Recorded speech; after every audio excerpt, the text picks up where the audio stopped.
डब्बा ने अपने बच्चे की पार्टी मेरिट में की और उस पार्टी में वो कर दिखाया जो आज तक इसके भैया भाभी भी नहीं कर पाए। बहुत ही सोचा समझा इस एक स्मार्ट मूव की तरह उसने यहाँ पे पार्टी ऑर्गेनाइज करी। जितना ज्यादा ये अपने व्लॉग में डब्बा बन के दिखाती है उससे भी ज्यादा तेज इसका दिमाग है। एक कहावत है ना, येड़ा बन के पेड़ा खाना, ये कहावत इसके लिए बिल्कुल सही दिखाई देती है। शुरू से ही अपने आप को मासूम दिखाना, बच्चा दिखाना और इस उम्र में भी आके वो सब चीजें करना, ये इसकी अपनी एक सोची समझी रणनीति रहती है जिससे कि लोग इसको पुचकारें, इसको अटेंशन दें और इसको बेचारा और बिल्कुल ना समझ लड़की की तरह से बिहेव करें और इसको मतलब कोई भी क्रिटिसिज्म ना करें, सबकी सिंपैथी इसको मिलती रहे। ये इसकी पुरानी टैक्टिस रही है और उसमें ये धीरे धीरे करके आज तक बहुत ज्यादा सफल रही है। अब ये जो पार्टी की गई है, मैं क्यों करके कह रहा हूँ कि बहुत स्मार्ट मूव था और क्या करके इसने किया। अब देखिए ये जो पार्टी हुई है इसका व्लॉग अभी आया नहीं है, लेकिन इतनी सारी क्लिपिंग्स बाहर आ गई हैं, व्लॉग बाहर आ गए हैं। उन्हीं सब के हवाले से मैं कह रहा हूँ कि इसने जो कोई पार्टी करी है इसमें रिलेटिव या अपने संबंधी कहने की बात के लिए भी नहीं है। जो आज तक आप इनकी बर्थडे पार्टी में देखते रहे थे वह उतनी ही फैमिली यहाँ इस पार्टी में भी, जो सो कॉल्ड इनकी तरफ से तो ग्रैंड पार्टी है, उसमें भी वही सब दिखाई दे रहे हैं। यहाँ पर था कौन, इसने क्या किया है, इतने जितने भी टिकटॉकर थे जो पहले के टिकटॉक बनाया करते थे, जब ये खुद भी टिकटॉक बनाया करती थी, उसके बाद में टिकटॉक बंद होने के बाद में सब लोगों ने अपने अपने यूट्यूब चैनल खोल लिए। तो जितने भी आज की डेट में ब्लॉगर बन गए हैं उन सारे लोगों को इसने अपनी इस पार्टी में इन्वाइट किया। यानी कि ये गुपचुप ये इन सब लोगों से संपर्क में ऑलरेडी थी और इसी वजह से इसने इन सभी लोगों को इन्वाइट किया। देखने वाली बात यह है कि इनमें से कुछ तो ऐसे भी हैं जिनके कि अभी सब्सक्राइबर रेंज सिर्फ 2,500 है। आप सही सुन रहे हैं, सिर्फ 2,500 है, 2,500 है और उसके अलावा कुछ के सब्सक्राइबर बेस तो लाखों में हैं। इसने किस तरह चुनाव किया, इसने क्या किया कि जो भी एक बात ध्यान देने वाली बात है, सारे सारे मुस्लिम कम्युनिटी से हैं। मुस्लिम कम्युनिटी से जितने भी ऐसे थे जो कि आज की डेट में ब्लॉगिंग कर रहे हैं, वो चाहे छोटे चैनल वाले हों या बड़े चैनल वाले हों, उन सबको इसने इन्वाइट किया वहाँ पार्टी में।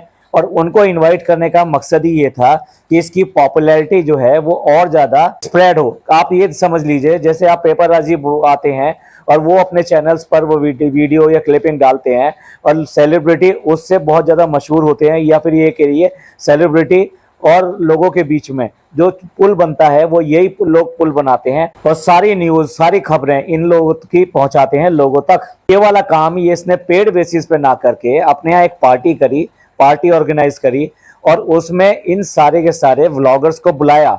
अब ये सारे व्लॉगर्स देखिए अगर कहीं जाएं, ग्रैंड पार्टी में जाएं या कहीं पे भी जाएं, तो डेफिनेटली वहां पे कुछ क्लिप्स लेंगे, कुछ जो फोटोज लेंगे और वो सारे सारे उनके स्टेटस पे शो होंगे या फिर उनके व्लॉग्स का हिस्सा बनेंगे। तो इस तरीके से इसको अपनी सेलिब्रिटी इमेज को इम्प्रूव करने में, स्प्रेड करने में बहुत ही फायदा होगा। अच्छा, ये सारे के सारे क्योंकि मुस्लिम व्लॉगर्स हैं तो डेफिनेटली इनकी जो व्यूवरशिप होगी वो भी मुस्लिम्स की ज़्यादा होगी। तो इस तरीके से अपने आप में बहुत स्मार्ट मूव करके जो टारगेटेड इसकी ऑडियंस हैं उन तक और ज़्यादा पहुंचने के लिए इसने ये पार्टी में इन सब लोगों को बुलाया। अब देखिए इस तरीके से इसकी पार्टी भी हो गई और इसके बच्चे का जो होना था, फेस रिवील सेरेमनी होनी थी, वो भी कंप्लीट हो गई। साथ साथ इसको प्रमोशन भी मिल गया, यानी इसको अपने चैनल का प्रमोशन करने के लिए कुछ भी खर्चा नहीं करना पड़ा।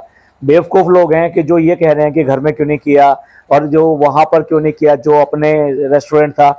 मैं शायद अपने आप को भी कह सकता हूँ कि ये गलत एक सोच थी, क्योंकि हमने यही सोचा था कि ये बुलाएगी तो अपने रिलेटिव्स वगैरह को बुलाएगी और जो इनके जो मिलने जुलने वाले हैं उन लोगों को बुलाएगी, पर इसने उसका बिल्कुल उल्टा किया और बहुत स्मार्ट गेम करते हुए इसने सारे के सारे जो व्लॉगर्स हैं उनको बुलाया और रात से ही वो सारे के सारे स्टेटस पे शो होने शुरू हो गए। यानी इंस्टा की जो सबकी स्टोरीज थी उनमें ये सब चीज़ें आनी शुरू हो गई। उसके बाद में सुबह होते तक तो बहुत सारी आ गई। आखिरकार इसको भी अपने चैनल पर यानी कि अपने इंस्टा अकाउंट पर फोटोग्राफ्स लगाने पड़े, पिक्स लगाने पड़े, क्योंकि बेसिकली देखा जाए तो फंक्शन तो इसका था, तो सबसे पहले जो वीडियो आनी चाहिए थी वो इसके पास इसकी आनी चाहिए थी, जिससे इसको मैक्सिमम फायदा होता। लेकिन क्या है कि जो भी व्लॉगर्स हैं वो रुकते नहीं हैं, उन्होंने जितने भी वहाँ पे क्लिप्स ली, ये सब किया, वो सारा का सारा वहाँ पे अपने चैनल पर डालना शुरू कर दिया और इस तरीके से ये सारी चीजें बाहर आ गई और स्प्रेड हो गई। ये जैसे भी सही, ये यही चाहती थी कि इसकी ज्यादा से ज्यादा पॉपुलैरिटी और ज्यादा बढ़े। जब ये बच्चा पैदा हुआ था, यानी बर्थ हुआ था, उससे लेके और ये जो सेरेमनी की है तब तक इसने पता नहीं कितनी सारी बच्चों की जो फोटो थी वो क्लिक की थी अपने साथ, अपने फैमिली के साथ में, और अलग मोमेंट्स पे वो सारी क्लिपिंग इसने वहां पे उस प्रोग्राम में दिखाई। जहां तक लुक की बात करें तो लुक तो इसका जो हर पार्टी में रहता है वो ही दिखाई दिया। Lot of makeup, lot of putty and work. Naturally dress तो पूछने की जरूरत ही नहीं है। जब भी ये पैसे के लिए जाएगी या प्रमोशन के लिए जाएगी या अपने बिजनेस अकाउंट के लिए कुछ काम करने के लिए जाएगी तो इसको वही ड्रेस पहनी है, अबाया ही पहनना है। और उस टाइम तो बिल्कुल ऐसे मुस्लिम बन जाती है कि जैसे ये बिल्कुल हिजाबी हो और ये कुछ भी ऐसा नहीं करती हो। आपने इसका लास्ट व्लॉग तो देखा होगा, तो वहां पे जो एक शर्ट ये चेक की पसंद कर रहा था, सेम शर्ट जो है इसने फंक्शन में फनी ने वही ड्रेस पहनी है। मैडम जरूर जो स्मार्ट दिखाई दी अपनी दूसरी ड्रेस में, नई ड्रेस में। और जनाब को हो क्या गया है, उन्होंने जो अपना ये लुक बदला है, जो हेयर कट कराया है और जो अब ये नया लुक लिया है। मैं कुछ गंदे वर्ड या कुछ ऐसे वर्ड बोलना नहीं चाहता, लेकिन आप सबने ये वाला लास्ट व्लॉग देखा होगा जिसमें इन्होंने फेस रिवील किया है। उस समय जनाब ने जो ड्रेस पहनी है वो ब्लू ड्रेस पहनी है। शायद ब्लू कलर को इसने थीम रखने की कोशिश की थी, जो भाभी ने बिल्कुल ही असफल कर दिया। और बाकी लोगों ने भी ब्लू पहनते हुए भी बिल्कुल अधकचरा सा हो गया, मतलब वो थीम जो है थीम नहीं रह सका। डब्बा ने खुद अपना पहना जो कि मैडम ने दिया था, लेकिन उसमें ब्लू प्रिंट जरूर था, ब्लू और पिंक प्रिंट जरूर था, बट वो थीम को क्वालिफाई नहीं कर रहा था। एनीवे, बात करते करते कहाँ चले गए, हम बात कर रहे थे जनाब के लुक पर। तो उस वाले ड्रेस में जिसमें ब्लू ड्रेस जनाब ने पहनी है और काले रंग का साफा साथ में गले में डाल रखा है, ईमानदारी से मैं वो कहना नहीं चाहता, वो वर्ड बोलना नहीं चाहता कि जनाब कैसे लग रहे थे। अगर आप कहना चाहें तो कमेंट करके जरूर बताइएगा कि जनाब उस टाइम में कैसे लग रहे थे। सो कॉल्ड खतरनाक, आप समझ ही होंगे मैं क्या कहना चाह रहा हूँ। आपकी नजर में वो कुछ और दिखाई दे रहे थे तो वो भी बता सकते हैं।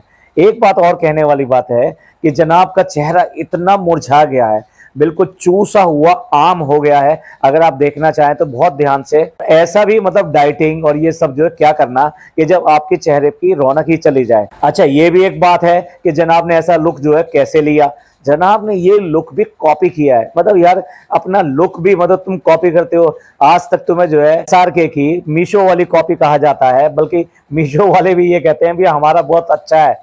तो मतलब उससे भी तुम नीचे दिखाई देते हो कॉपी करने के मामले में। और ये लुक अगर चेंज किया तो ये भी मतलब चेंज करा तो किसी को देख कर किया। राखी सावंत का जो एक्स हस्बैंड था आदिल, ये बिल्कुल वो ही लुक लिया है। अगर आपको थोड़ा सा लग रहा है कि ये वो नहीं है तो मैं आदिल की यहाँ पे एक फोटो डाल रहा हूँ जो बिल्कुल सिमिलर दिखाई देती है जनाब जैसी। जनाब ने बिल्कुल इसकी कॉपी करी है। और उसके बाद में ये जो लुक उन्होंने एनहेंस करने के लिए एक काला दुपट्टा साफा अपने गले में डाल लिया। और उसके बाद में ये बाकी फेस रिवील सेरेमनी में गए। भाई वहां तो देखकर बहुत ही बुरा लगा मेरे को। तो कहीं ना कहीं ये लोग इमेज को जो है खराब कर रहे हैं और सब लोगों को वही सब कहने का मौका देते हैं कि जो नहीं कहना चाहिए। दूसरे ये दोनों के दोनों क्या कर रहे हैं ये आज तक इन्होंने नहीं बताया है। मैडम और जनाब की बात कर रहा हूँ, इन्होंने क्या करके अपनी बॉडी को इतना थिन किया है इतने कम समय में। ये कोई भी नेचुरल प्रोसेस तो हो नहीं सकता। ये डेफिनेटली ये ओजेम्पिक वगैरह के इंजेक्शंस वगैरह ले रहे हैं जिससे कि इनका वेट जो है तेजी से रिड्यूस हो रहा है। भाई आपके घर में भी 2-3 लोगों को इसकी जरूरत है, उनको क्यों करके रास्ता नहीं दिखाते कि वो भी स्लिम ट्रिम हो जाएं। डब्बा तो अभी लंबे टाइम तक इसी मुगालते में चलेगी क्योंकि वो फीड करा रही है, इसलिए उसे डाइट पे कंट्रोल करना ही नहीं है। उसे तो इतना खाना है कि 2 लोगों के बराबर खाना है। मतलब बच्चे को भी वो एक बराबर समझती है, तो इसलिए वो तो कभी करने वाली है नहीं। लेकिन हाँ, पिज्जा के लिए एक बहुत बड़ा वरदान रहेगा अगर उसके लिए ये कोई थेरेपी यूज की जाए। आज की डेट में उसकी गर्दन तो बिल्कुल दिखाई देनी बंद हो गई है। और समटाइम वो बैठती है तो उसका पेट किस तरह से दिखाई देता है ये भी देखने लायक बात है। देखिए, मैं बिल्कुल भी बॉडी शेमिंग नहीं कर रहा हूं, लेकिन उसके हेल्थ के लिए कंसर्न होना कोई बॉडी शेमिंग नहीं है। ये तो कम से कम समझना ही पड़ेगा कि कौन सी जो है क्रिटिसिज्म जो है वो पॉजिटिव है और कौन सी नेगेटिव है। अगर आपको कोई सजेस्टिव वे में ये बताता है कि भाई आपकी ये चीज़ ठीक नहीं है तो आपको ये चीज़ ठीक करने के लिए ये करना चाहिए, तो एक पॉजिटिव क्रिटिसिज्म कहा जाता है। लेकिन अगर वो सिर्फ और सिर्फ आपको उसके लिए बुरा ही कह रहा है, इसका मतलब उसका आपसे कोई कंसर्न नहीं है और वो सिर्फ हेट फैला रहा है। अगर मैडम ने समझा था कि डब्बा को स्लिम ट्रिम करना है, मैं बात कर रहा हूँ इसकी शादी से पहले की, शादी से भी 5 या 6 साल पहले की, तो तब क्या उसने नेगेटिव क्रिटिसिज्म किया था? नहीं, ये एक पॉजिटिव क्रिटिसिज्म था कि भाई तुमको अपनी लुक को इम्प्रूव करना है, ऐसे करना है, वैसे करना है, और मैडम ने पूरा उसके साथ लगकर ये सब किया। चलिए, हम जो बात कर रहे थे वो फंक्शन की बात कर रहे थे, जो कि इसने एक 5 स्टार होटल में अपने बच्चे के फेस रिवील फंक्शन के लिए किया था। तो उसी पर वापस आते हैं। देखिए, ये सब ग्रैंड पार्टी करी, इसने इतने सारे लोगों को बुलाया और सारी जगह पॉपुलैरिटी के लिए इसने स्प्रेड किया। तो वहां पर अम्मा अब्बा यानी कि इसके जो सास ससुर थे, उनको ना बुलाने का फैसला कितना सही था, कितना गलत था, आप ही लोग कमेंट करके बताएं। देखिए, माँ या बाप कोई ऐसी शर्म की चीज नहीं होती कि जिसको सब लोगों के सामने लाने में, दिखाने में कोई बुरा लगता हो या कोई शर्म की बात हो। यहाँ जो सबसे बड़ी कमी खली, ये उन्हीं की कमी खली भाई जो इस ओकेशन से सबसे ज्यादा खुश होने वाले थे। उनके पोते का फंक्शन था ये, उनके पोते को लोग बाग देख देख कर तारीफ करेंगे, उसको दुआएं देंगे, उसकी बलाएं लेंगे। इस सब के लिए कौन सबसे ज्यादा खुश होने वाला था? वो दादी खुश होने वाली थी, जो बच्चे को बिल्कुल छोड़ती नहीं थी किसी भी तरीके से।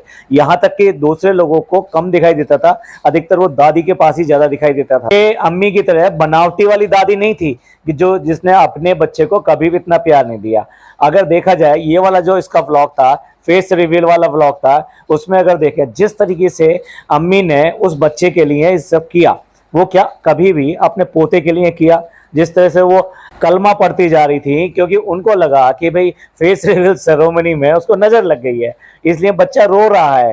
तो ये सारी चीजें क्या पहले कभी करी? जितना कंसर्न दिखाया, आपने खुद देखा होगा पूरे व्लॉग में, उतना कंसर्न क्या इसने अपने पोते के लिए दिखाया? इनके घर में बिल्कुल अजीब है, एक दादी पोते को बिल्कुल भी नहीं पूछती है और दूसरी दादी बहुत ज्यादा अपने पोते को पूछती है, लेकिन वो गायब रहती है। उसको इतना मौका नहीं मिलता कि वो पोते के साथ में अपना प्यार को बांट सके। क्या डब्बा यहाँ पर भी अपने दिल के भेदों को छुपा कर नहीं रख सकी? किसी भी तरीके से उनको बुलाने के लिए राजी नहीं हो सकी?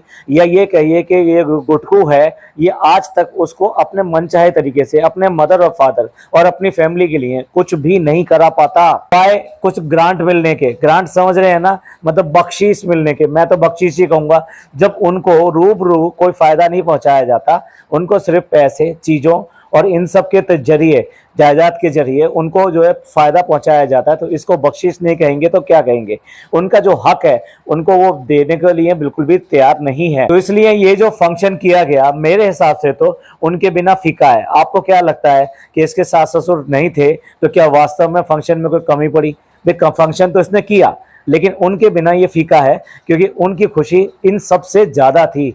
जितने भी लोग फंक्शन में आए होंगे, इसके घर के या बाहर के, क्या वो इतने खुश होंगे जितने इसके दादा दादी खुश हो सकते थे इस बच्चे को देखकर, इसके बच्चे के फंक्शन को देखकर, बच्चे की तारीफों को सुनकर और बच्चे के बारे में दुआएं सुनकर। बाकी जिस तरीके से डब्बा ने एक तुरुप का इक्का जो चला है कि अपने चैनल को प्रमोट करने के लिए, अपने आप की पॉपुलैरिटी को और एनहेंस करने के लिए जिस तरह से इसने सबको बुलाया है, भाई वाकई में मानना पड़ेगा कि इसमें दिमाग है और इसको लगन है। देखो, ये एक दोनों में से ये एक बहुत बड़ी बात है। डब्बा और साथ साथ भैया भाभी, इनमें अगर देखा जाए, अगर कंपटीशन देखा जाए, तो ये बहुत बहुत आगे निकल चुकी है। चाहे इसके जितने भी मिलने जुलने वाले व्लॉगर्स हों, वो छपरी टाइप के हों या कैसे भी हों, लेकिन वो इससे कम से कम इन सब चीज़ों में बहुत आगे निकल चुकी है। वो जहाँ सोचते सोचते ही रह जाते हैं और उनकी सोच बिल्कुल ख़त्म हो जाती है, वहाँ उससे कहीं बहुत आगे निकल जाती है। जनाब और मैडम के कॉन्टैक्ट इनकी टीवी इंडस्ट्री में कोई कम नहीं थे, बहुत अच्छे और बहुत ज़्यादा थे, लेकिन इन्होंने उस कॉन्टेक्स्ट को आज तक नहीं भुनाया, ना ही उनसे कोई फ़ायदा पहुंचाया। अगर जिस तरीके से डब्बा ने इस तरह से की है, अब देखिए 2-2 बर्थडे इसके निकल गए, बच्चे के निकल गए।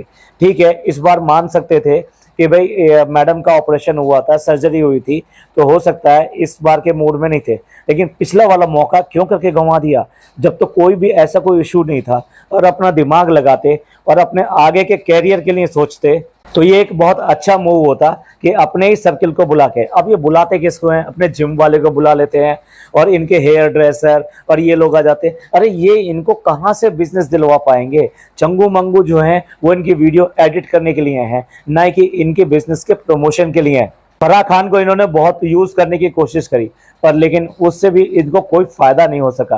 लेकिन एक फराह खान के पीछे पड़ने से सब कुछ नहीं होगा। आप टीवी इंडस्ट्री के और भी बहुत सारे लोग हैं जिनसे की बात कर सकते थे, जिनके संपर्क में आ सकते थे, जिनकी पार्टियों में जा सकते थे, अपनी पार्टियों में उन्हें बुला सकते थे। इसमें जरूरी नहीं है कि जो जिसका आप परहेज करते हो वो सब आप लेते ही लेते हो। लिमिटेड संबंध बनाए जा सकते हैं, अपनापन क्रिएट किया जा सकता है, चाहे कुछ भी कह लीजिए, लेकिन वो आपके कैरियर को डेफिनेटली वो बूस्ट करता है। इनको बहुत सारे काम मिल सकता था, आज की डेट में तो काम मिलने की संभावना तक खत्म हो चुकी है। अब जनाब ने साथ सोचा है कि राइटर्स वगैरह को पकड़ के कोई अच्छी स्टोरी ढूंढें, और सबके सब वेब सीरीज और इन सब में आ रहे हैं, तो क्यों ना एक वेब सीरीज वगैरह बनाई जाए जिसमें चलने के बहुत ज़्यादा चांसेस हैं। क्योंकि आजकल लोग बाग ओटीटी को ज़्यादा प्रमोट कर रहे हैं, या कि ओटीटी को ज़्यादा पसंद करते हैं, तो ओटीटी पे अगर ये कोई भी प्रोग्राम लेके आते हैं तो इनके चांसेस सफल होने के बढ़ जाते हैं। देखा जाए तो मैडम और जनाब को पीछा छोड़ते हुए डब्बा बहुत आगे निकल गई है।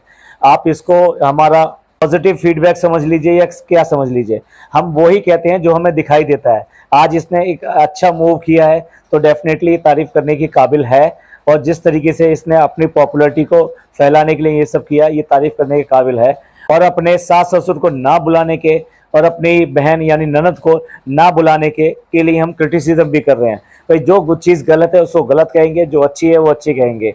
डेफिनेटली हमें जो चीज़ मिसिंग दिखाई दी वो हमने आपके सामने रखी। चलिए, ये था एक पॉडकास्ट जो कि बेसिकली इसने जो प्रोग्राम किया है उसकी जो भी छोटी छोटी न्यूज़ मिली है उन सबको संकलित करके, और इसने क्या स्टेप लिया है उस सब का आपके सामने रखने का। आप इस सब के बारे में क्या सोचते हैं? डब्बा ने अपने बिजनेस प्रमोट करने के लिए जो स्टेप लिया है वो सही स्टेप है, और भाभी और भैया ये कहाँ अपनी फीड को खोए रहते हैं और वो करते नहीं है। और जनाब का जो नया लुक है उसके ऊपर आपका क्या कमेंट है, प्लीज़ कमेंट करके ज़रूर बताइएगा।